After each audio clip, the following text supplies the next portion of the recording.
What's up, guys? It's your boy, the Piscean Predator. I'm back with that TPP True Crime Talk. If you can, hit that like and that subscribe for your boy. Much appreciation. Alright, guys, this video's topic is the Ice Cream Man murder trial update. Mr. Michael Keetley.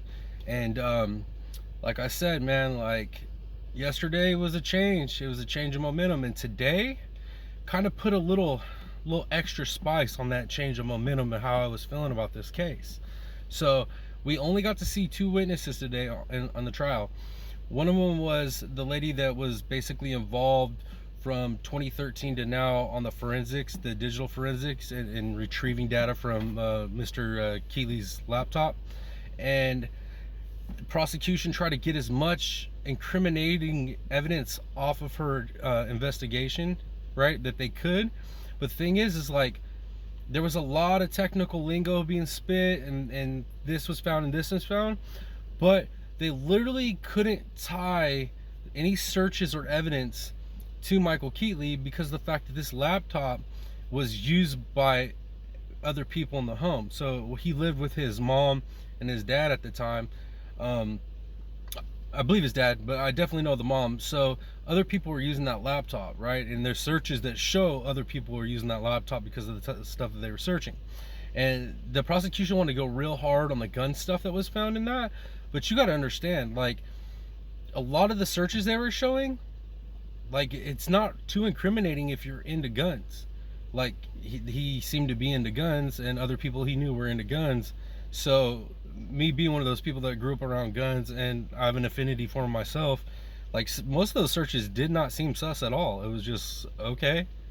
And then some of the things that they wanted to, the prosecution wanted to bring up, and they were arguing with defense about it in the judge and all that before the jury even showed up. It was like they were arguing, wanting to show things that literally had nothing to do with the murders. I mean, types of guns, attachments, this and that. And the reason I say that is because we've already heard from witnesses, surviving witnesses, and then the second witness of today, which was one of the officers that first came on the scene and was interviewing the victims, and that was basically, they described a pump shotgun, right?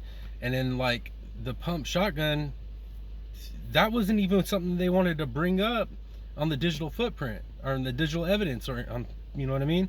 So, like, they didn't want to pull up pictures of this or that. They wanted to pull up pictures of attachments and silencers and this and that, but that wasn't even used in the murder. So it wasn't even relevant. It made no sense to even bring it up. And then one of the key things for me, though, that kind of tied into yesterday's witness and how I felt about him and how he seemed more sus than Michael Keetley was the fact that the description given by one of the surviving victims,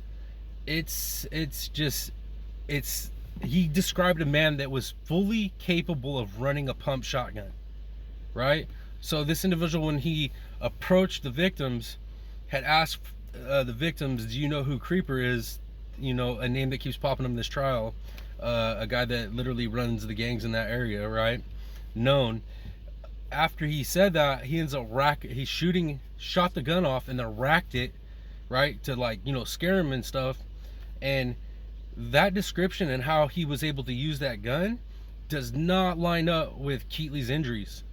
Like, his hand was jacked to where any type of shooting that he was doing literally had to be with a certain type of firearm, and it wasn't like he could use it that well, right? And yesterday's witness, somebody that Michael had shot with, literally in his own testimony said that the only time that he had really watched Michael shoot while they were shooting, he had actually handed Michael a gun to shoot, and that gun had already been chambered. So Michael didn't even have to rack it, right? He didn't even have to work the slide or anything. He could just shoot it. And with that hand injury, it's going to be a little bit harder to shoot, right, if you have to rack it yourself, load it yourself. But he didn't do any of that himself, right? So this witness yesterday literally kind of corroborated the fact that Keetley couldn't use a gun properly with what he had injury-wise at that time.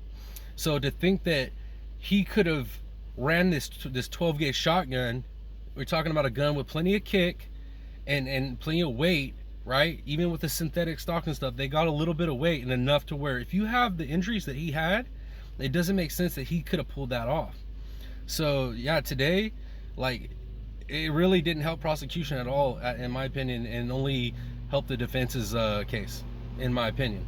But that's the gist of what went down in the trial today, guys. And like I said, man, unless prosecution pulls something out their hat, you know what I mean, like they got like a wild card or something, I don't see this going the way of the prosecution. The defense is doing a solid job, and just the circumstantial evidence in itself, I don't feel like he did it at this point. I really don't. It doesn't seem like he did. And like, I have another theory in my head that's kind of rolling around based off of the evidence that I have seen, and that theory I have rolling around my head seems more feasible, more possible than what the prosecution has put together against Michael Keetley.